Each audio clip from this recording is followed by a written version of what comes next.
Welcome back to the Culturally Distinct Podcast. Your boy DJ KO. I'm glad you guys tuned back into the show. Hey man, we have a special show for you guys today, man. But before we get into the show, I'd like to give a big shout out to my sponsor, 605 Adult Beverages, Red Core Universe, and also my man Ryan for giving me his merch. Read your Bible. Make sure you guys go hit him up and hit his merch up, man. Look, guys, it's been a great year, and when this show airs, it's going to be at the beginning of the new year. So hopefully that you guys have a resolution, and I ain't talking about going to the gym because that's everybody's resolution. So I'm talking about something that's going to be beneficial to not just yourself, your family, but your community. So make sure you guys do that. Guys, we have a special show. When I say special, this is a special. I gotta give myself a hand clap and yourself a hand clap, so because this is a big show for us, and I appreciate you, first of all, coming up here, especially during this time. You know, it's the holiday season. You got family in town, you know, Christmas gifts, New Year's.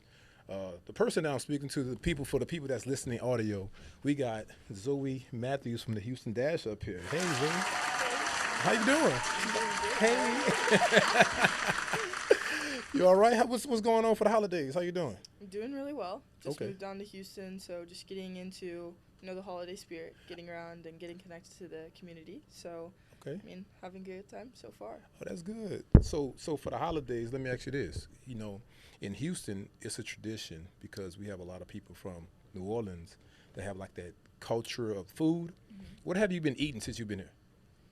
Honestly, this place is like a foodie mecca. Right. You can literally go anywhere and you can find whatever. Food trucks Right. are amazing. My dad and I found this random food truck, and they sold us a whole pineapple with like a bunch of random fruits in it. It's like amazing. So, honestly, I've been eating a lot. Yeah. Good though, but a lot. Good food though, not bad. Well, you're No. young, so you can handle that. You can, you can handle that. You know what I'm saying? So let me get into it. Let me ask you this. So Houston Dash, you said that you're from Texas. Yes, sir. Correct? Dallas, correct? Yep. So being from Dallas, what is the difference? The biggest difference that you think that you see coming from Dallas to Houston? Dallas to Houston, the drivers, for sure. Oh, really? The drivers are actually insane here. I don't know what it is. The highways are also different. Okay. Dallas, we don't have left exits. We only have right. There's just a lot going on. But other than the traffic, I think that, just seeing the skyline in the city, it's completely different from just seeing the one little city in Dallas. Houston, it's like three big cities, just random buildings. But I think it's been pretty special. And then, obviously, the weather. Absolutely. Very, very humid here. Yes. And it's not cold. It's pretty cold in Dallas, but here it's pretty hot still. But, I mean, it's been great, getting connected. I call the weather here confusing because one day it's 40 degrees and the next day it's 95 degrees. Yep. Then it's 40 again. And then it starts raining. Right. Midday showers. And it messes your hair up, right? So so let me get into it. So the Houston Dash wind up signing you, but I want to get into you getting signed prior to the Houston Dash. What were you doing? I know you was playing soccer, but how did you even know that you was a phenom in soccer? Because I have belief in myself, I'd say. So, before I joined the Dash, I was first at ECNO playoffs, which is club soccer, one of the top leagues in the country. I was playing throughout summer, just playing this huge tournament, ECNO playoffs. Mm-hmm. And then immediately from there, I went to Chicago and trained with Chicago Red Stars, which is the women's side. Yeah. Chicago, I have a connection there. Coach Lauren Donaldson, he is Jamaican, and I have Jamaican roots in me, and so I went there and got connected with the NWSL team. Stayed there for 2 weeks. It was definitely a big switch from going from club to professional soccer. From there, maybe like a week later, I went to Orlando and played with the Orlando Pride, who actually just won the NWSL championship. Mm-hmm. Stayed there for a while, loved it, and just had a great time. And then I ended up coming to Houston, and, being a Texan, it's good to keep Texas in Texas. Shout out Houston. I got to give a shout out. Yeah. And so I came here, I loved it, and people loved me, and we're here now. You hear it, right? Mm-hmm. So we're glad that you're here because one thing, living in Houston, I want to have full transparency. I did not know that Houston had a women's soccer league. I didn't know that until I found out that they signed you, and I was like, oh, I said Zoe Matthews. I was like, Houston Dash. I said, let me check this out. Let me see what's going on here. And now there's a league here, and you're, if not, it's a team sport, but you can't say this, I can say this. You being one of the best players on the team and the youngest, right? How does that coming into a new city, what type of expectations do you have on yourself coming in as a professional athlete? Well, I'm pretty new to all of this. Okay. So I wouldn't have set expectations. I know my goals and where I want to get further on into my life. I want to be the greatest soccer player in the world.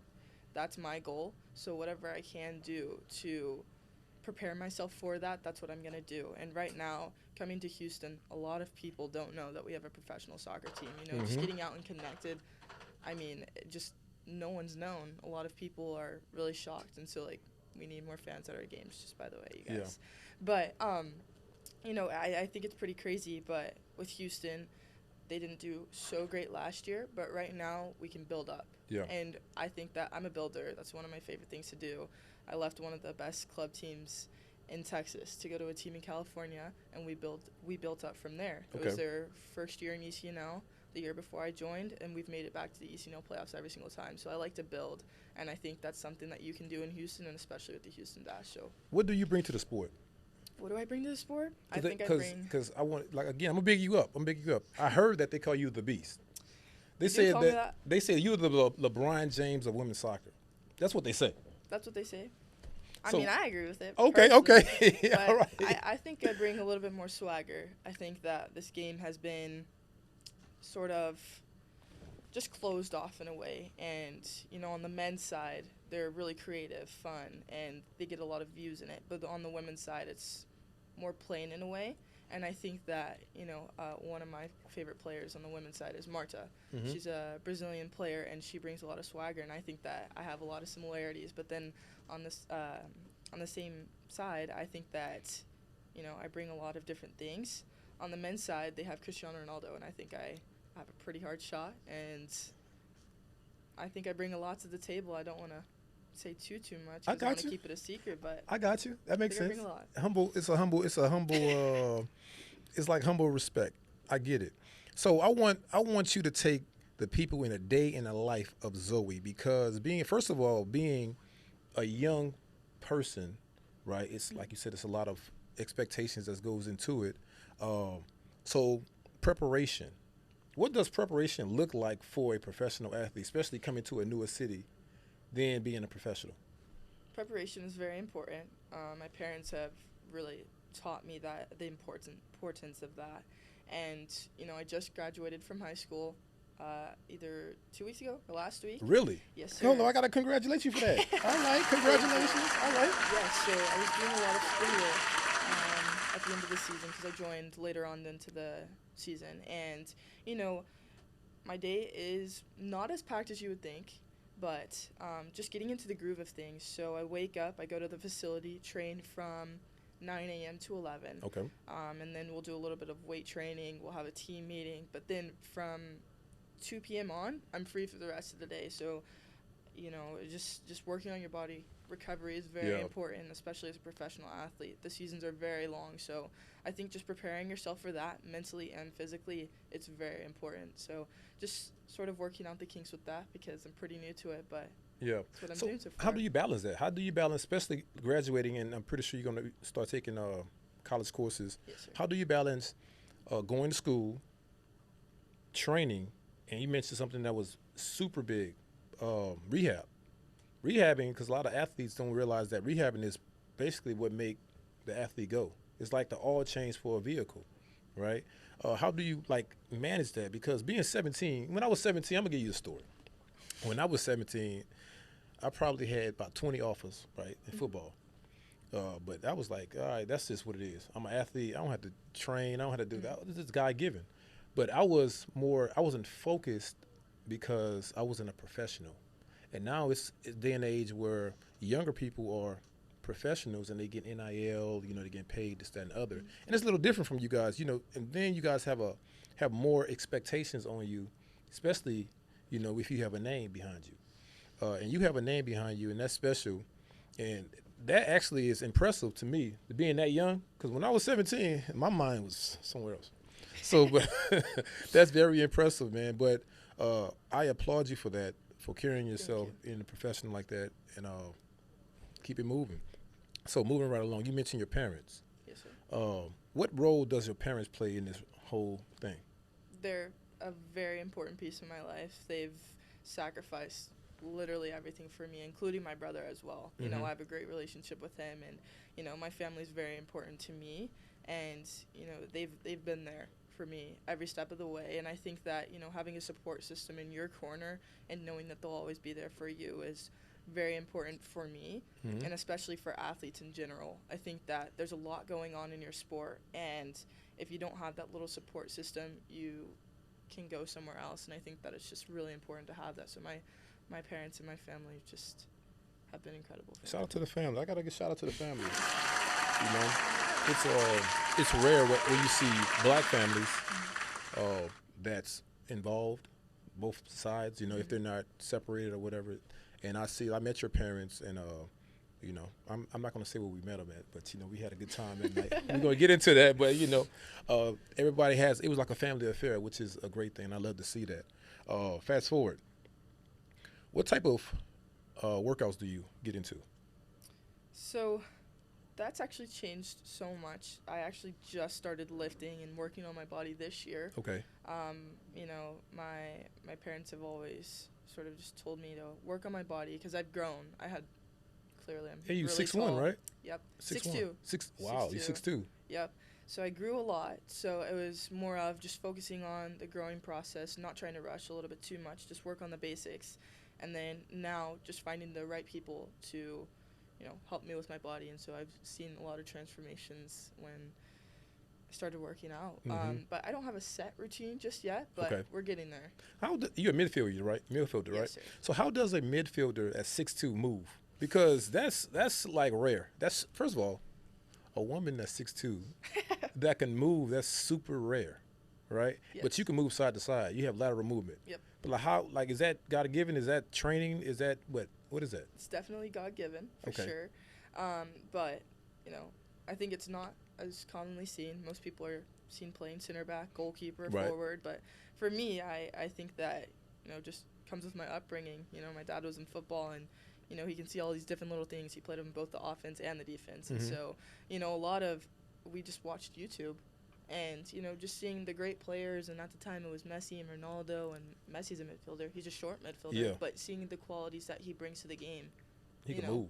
we saw it. Yeah. And it's like, okay, let's work on it. So we'd go out in the backyard, work on everything. And, you know, I think my vision is one of my best things in my game. And I think that's really important. And because I am taller, I can see over everyone. So it's very helpful. But, you know, the movement part, I had to get used to it because, again, I grew really quickly. My feet grew really fast. So it's just learning my body and knowing myself. And then, you know, some of the trainers I've had just working on my feet, the quickness of it. But, I mean, this is pretty special. Yeah, that is. That's impressive. Moving fast forward to the dash, back to the dash. I wanted to know when you're going against, when you first got into the locker room, right? And going to the locker room with these women that's between the ages of, say, 22 to 25, right? Say that. Let me give an average age. It's probably older, probably younger. But you're 17. Like, what was that like? Walk us through that. When you first walked in the locker room, it's like, was it love, or was it like, okay, little sis? Like, how was it? And knowing, you probably didn't know this, but she probably take my position. Well, the crazy thing about it is they have these rules where I am under the age of 18, so you actually can't go into the locker room. So I have my own locker room. I have my own thing. I have to do my own thing. VIP. All right, shout out VIP. I got you. VIP. All right, go ahead now. Yeah, but, I mean, I definitely felt a little bit of that on the field, but of course it's competitive. You're a professional athlete at the end of the day. This is your job. So I was really happy, you know, to be in that environment and having to work for my spot because I think that you get the best out of you get the best out of the team if you're working for it. And so I think that it was really special to be there and, just to feel all the little different things. But I think now I'm getting really connected to my teammates, and I also showed up at the end of the season, so they're also like, who is this girl? Like, right. Who is she? And she's 17. Like, right. But I think that, just getting connected with some of my teammates, we have a great team. We have a lot of nationalities, so just meeting a bunch of different people, I think that has been pretty special. Yeah. So it was definitely hard because they are so much older than me. A few of them could be What do you mean hard in terms of what? Hard in terms of like communicating, practice? Well, I'd say communication in ways because of the rules. It's a little bit harder to communicate in off the field. Okay. On the field, not a problem. Once we step on, age doesn't matter. You're just working. You want to get better. So I think on the field, it's pretty easy, but off the field, it's pretty difficult just to get connected. But I think that I've done a pretty good job of just getting connected. I've been at the facility over the off season, just getting connected with everyone, and everybody that's there, they've shown an interest, and so it's been nice. So that's dope. That's dope because most when you go to most training camps or most teams or most leagues or clubs, they have the new player in town. They gotta haze them. Yep. You can't haze you yet. So you're not 18 yet. So, nope. So that's a good thing. And then now you're gonna go into your second year, 18, already knowing the routine. So you're really not a rookie. Yep. So that's a good thing. Nice thing about it. Right. So let me ask you this. Opportunities that's presented themselves since you've been part of the Dash. How many opportunities, or not how many, but has the opportunities that have been presented to you, do you think, I want to rephrase that. Let me rephrase that question. Opportunities.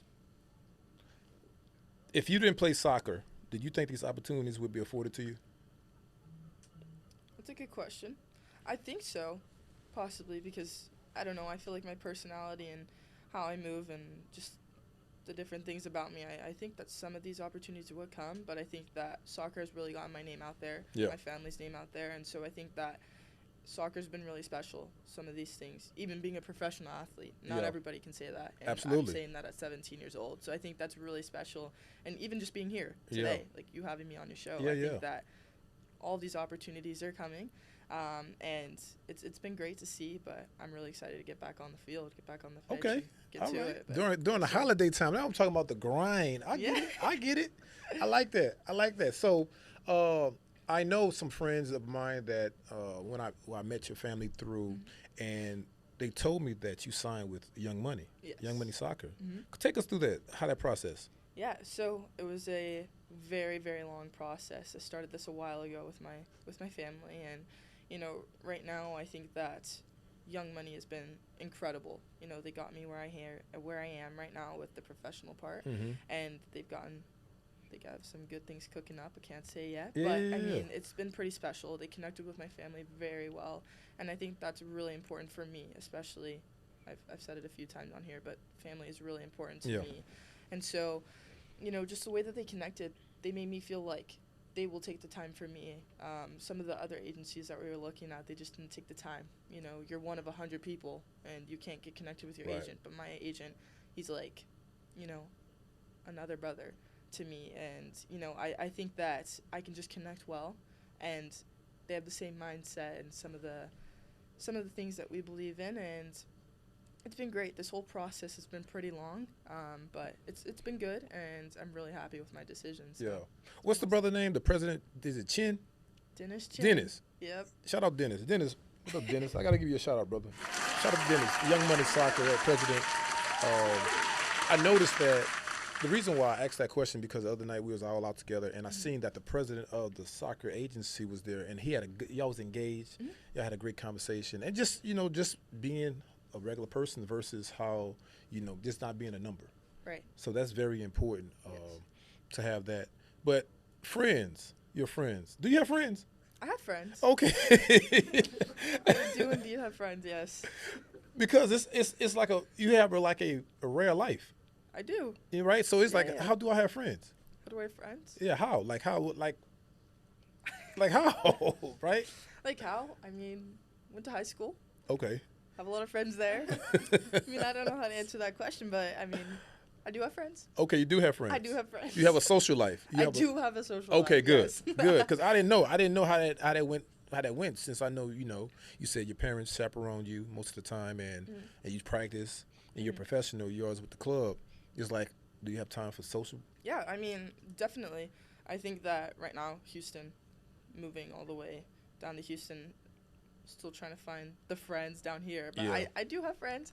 I played in California for a while, club soccer there, so traveling back and forth from Dallas to California. So I have friends all over the place. One of my friends is playing in the Netherlands. Wow. Just big things all around. A lot of my friends are playing college soccer right now, but, I've had some good times with That's everybody. dope. Yeah. That's dope. What would you tell the fans, somebody that never been to a Dash game, right, ever? What would you tell a potential Dash fan that never came to a Houston Dash game? What are they looking forward to when they come? It's a really good question. I mean, the atmosphere of the stadium. Our stadium looks like a birdcage. And I think it's really cool. The lights go down when we score, and it's just like, it's a spicy place. Mhm. Houston's a spicy place, especially the Dash. I mean, different nationalities, so, you can be really happy with what you're getting. Brazilian, Venezuelan, Nigerian, Wow. American, Swiss, just so many different things. And I think that you'll find someone that you can connect with, Mhm. and everybody has a big personality, but different personalities. We're going to work hard, we're going to get it done, and, just come to our games and you'll see. Okay. Y'all, hey, make sure y'all go to the Houston Dash game. We going to get Please. there. We going to be there. I'm going to the games, you know what I'm yeah. saying? I'm going to see number 27. Yep. Who's 27?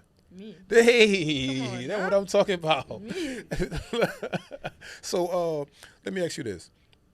Before we get out of here, I want some stories since you've been in Houston. Like, give me some good stories that Good you've been in Houston. stories. Like, great stories. Great stories. Or the other night at the Other concert. night, Yeah. I just went to the Lil Wayne concert, the Hot Boys Hey, concert. shout out. Hey, all right, young man. Yeah. It was very special. A lot happened that night. Yeah. Crazy stuff, but awesome stuff. We got to meet Lil Wayne. I got to meet a lot Wow. of people, actually. Wow. It was just a great environment. At first, I didn't really think I was going to like it as much because, older music, older people. Come on, don't do that. Don't do that. Older people. I was just like, oh, man, I don't think I'm going to like this, but popped out and I had a great time. It was great time, right? And, my agency was there. Got to meet some of the players from there on the soccer side, and just seeing everyone was great. And then just the atmosphere, seeing everyone in Houston just come together and listen to music and have fun. It was dope, right? Awesome. That was dope. So before we get out here, I got some questions for you. Mm-hmm. All right. What are you listening to right now? Ooh. Like genre? Yeah, genre. Actually, a lot of R&B recently. Really? Older. Old? Older. See the old coming back. See? Yeah. I'm an old soul at heart. Okay. Yeah, because of my parents. Okay. Yeah. But I got you. Your parents young though, but you say old. Wait, hold on. Sorry, that was foul. That was so foul. They're not old.